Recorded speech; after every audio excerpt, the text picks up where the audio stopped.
Innal hamdalillah alladzi farada as-salata khamsata awqat. Ashhadu an la ilaha illallah wahdahu la syarikalah wa ashhadu anna sayyidina Muhammadan abduhu wa rasuluh. Allahumma salli ala Muhammadin wa ala alihi wa ashabihi ajma'in.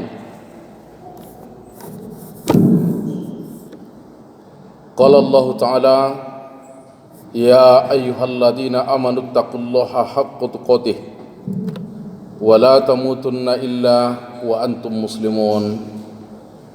Shadaqallahul azim. Saudara-saudara sidang Jumat yang mulia, mengawali khutbah ini kita bersyukur kepada Allah dengan mengucapkan alhamdulillah. Bersalawat salam kita kepada Rasulullah sallallahu alaihi wasallam. Allahumma salli wa sallim ala Muhammad. Khatib menghimbau kita untuk meningkatkan iman dan ketakwaan kepada Allah Subhanahu wa taala. Semoga kelak di yaumul akhirat kita tergolong orang yang dicintai Allah. Jemaah Jumat yang mulia, judul khutbah kita pada kesempatan ini yang ditetapkan oleh IKMI Kota Pekanbaru ialah ancaman meninggalkan solat. Sejarah kerasulan Muhammad, syariat pertama adalah toharah. Masih di awal kerasulan Muhammad, pada pelantikan beliau di Gua Hira, beliau sudah diingatkan dengan persoalan toharah. Tahun 11 kenabian, Rasulullah diangkat sampai Mi'raj, dan di saat itu ditetapkan Allah ketentuan solat. Begitu juga seturunnya beliau ke dunia, baru ditetapkan masalah zakat. Tahun 3 Hijrah baru syariat puasa. 4 Hijrah kurban, 6 Hijrah umroh, tahun 8 Hijrah dan 9 Hijrah baru turun perintah haji. Yang kita lihat dari kasus ini, ternyata seluruh perintah-perintah dalam mengerjakan ibadah ini teristimewa urusan solat. Kenapa demikian? Karena solat inilah jalan seorang hamba membuktikan dirinya adalah tidak siapa-siapa di hadapan Allah. Sehingga gerakan demikian solat yang kita lakukan, kita berteriak dengan ucapan Allahu Akbar, Allah Maha Besar. Makanya orang yang mendirikan solat tidak ada yang sombong, sebab dia diterapi jiwanya dengan kalimat Allahu Akbar. Salah satu dosa yang paling tidak disukai Allah adalah sombong. Makanya solat inilah yang disyariatkan setiap jiwa, laki perempuan, tua muda, sakit sehat, selagi bernapas wajib solat. Dan bagi orang yang punya kesanggupan mendirikan tempat untuk solat itu dianjurkan. Yang walaupun kalau kita berangkat ke negara-negara yang berkonsep syariah, masjid itu dibangun oleh raja ataupun pemerintah. Tapi bukan tertutup kemungkinan orang lain boleh membangun. Kita lihat satu contoh. Ada masjid di Jeddah yang lebih kita kenal orang Indonesia dengan sebutan Masjid Terapung. Itu dibangun oleh pribadi. Tapi bukan berarti tidak ada campur tangan pemerintah. Bagi kita yang ada di negara yang bukan berkonsep syariah, justru lebih kesempatan membangun masjid pribadi itu sangat besar. Lalu apa manfaat kita bangun fasilitas sampai semewah ini? Dijamin oleh Rasulullah, Man banal masjid banallahu lahu buyutan fil jannah. Siapa yang mau membangun masjid, maka Allah membangun istana bagi beliau di dalam surga. Subhanallah. Begitu hebatnya Allah memberikan balasan bagi orang yang mau berperan membangun masjidnya Allah. Apa gunanya kita bangun? Tujuannya biar fasilitas kita munajat kehadiran Allah itu nyaman.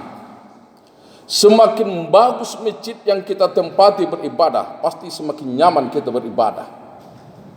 Sebuah contoh mudah, kenapa lebih nyaman rasa kita sholat di Masjid Nabawi Madinah dari di Masjidil Haram? Karena di Masjid Nabawi Madinah itu fasilitasnya lebih bagus daripada di Masjidil Haram. Di Masjidil Haram hanya terbuka dan beberapa tempat yang tertutup dan diisi dengan AC. Tapi kalau di Masjid Nabawi, mulai kita masuk semua ruangan AC, sehingga kita pun merasa nyaman di dalamnya. Untuk itulah, bagi kita yang punya kesambukan membangun rumah Allah ini, bersyukurlah kepada Allah. Karena Allah sejak kita bangun masjid itu, Allah sudah siapkan istana bagi kita di alam surga. Lalu sudah disiapkan fasilitas, ternyata ada juga yang meninggalkan sholat. Apa ancaman dari Allah? Kita lihat di dalam Al-Quran bagaimana Allah menjelaskan orang yang meninggalkan sholat. Ma salakakum fi saqar? Qalu lam naku minal musallin. Seketika ditanya orang-orang di neraka Sakor tersebut, apa yang menyebabkan kamu masuk neraka Sakor? Mereka menjawab, waktu hidupnya kami tidak sholat. Arti kata, siapa yang meninggalkan sholat, ganjaran yang layak untuknya adalah neraka Sakor.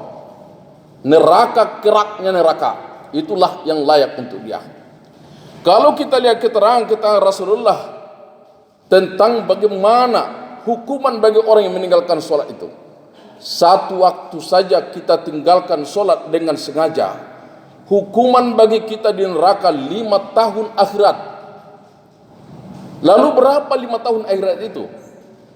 Satu hari saja di akhirat, miqdaruhu alfas sanatim mimma ta'uddun. Ukurannya kata Allah, satu hari itu setara dengan 1000 tahun dunia. Itu baru satu hari. Lalu kalau 5 tahun di neraka, hukumannya adalah tahun akhirat, berapa ribu tahunkah kita harus di neraka dalam hitungan dunia itu? Luar biasa. Makanya bagi kita seorang tua, pertama sekali tugas kita mengerahkan anak kita beribadah adalah sholat. Sampai-sampai mulai anak kita 7 tahun, sudah kewajiban bagi kita membawa anak kita mengerjakan ibadah sholat. 10 tahun anak kita tidak kita perintahkan sholat, maka dosa bagi kita. Bila anak kita itu sudah 10 tahun tidak juga mau mengerjakan sholat, berikan sanksi, pukul, sekedar memberikan peringatan. Dalam ibadah-ibadah lain tidak ada setegas ini Rasulullah memberikan perintah kepada kita. Untuk itulah, bagi kita yang masih ada kesempatan beribadah, perbaiki ibadah sholat kita. Abdul sholat, sholatul faridah. Seabdul sholat adalah sholat fardu. Makanya tak usah kita berbicara sholat tasbih, sholat duha, sholat tahajud, kalau sholat fardu kita belum beres.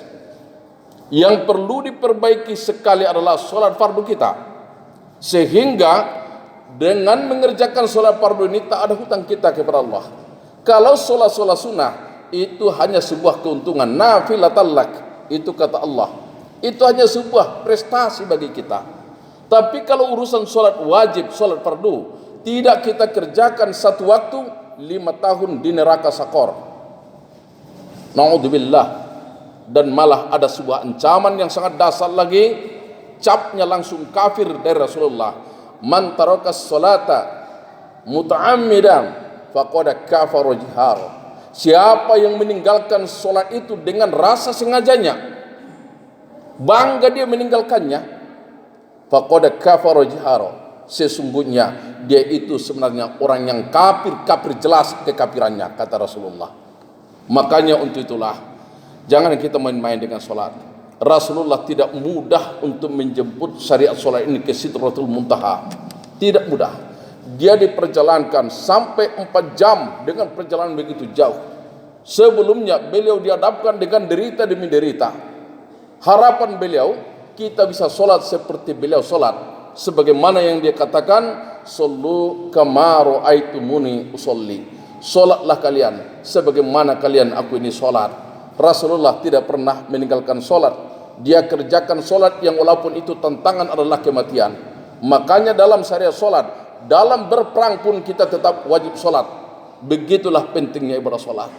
Lalu kenapa harus solat? Jawabannya, Yang pertama, membebaskan kita dari hati yang sombong, menjauhkan kita dari kejahatan dan kemungkaran, dan juga biar terjawab segala persoalan dunia dan akhirat kita. Sebab solat itu bagi kita adalah mikraj, seperti yang dijelaskan Rasulullah, as-salatu mi'raju ala ummati. Solat itu adalah mikraj untuk umatku.